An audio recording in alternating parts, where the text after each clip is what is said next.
kusoo dhawow qaybta muuqaalada barashada ee Ogow EMR.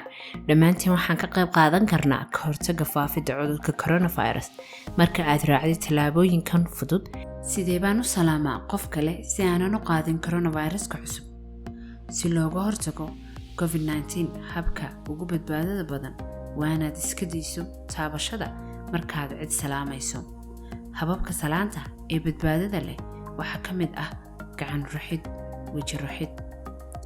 miyaan iska daayaa salaanta sababa la xiriira coronaviruska cusub awgood?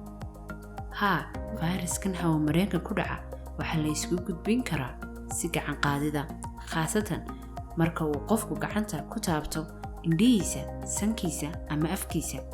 ku salaan dadka gacan ruxid, weji ruxid. miyay xidhashada golofsyo marka la joogo goobaha dadweynuhu iga ilaalin kartaa coronaviruska cusub?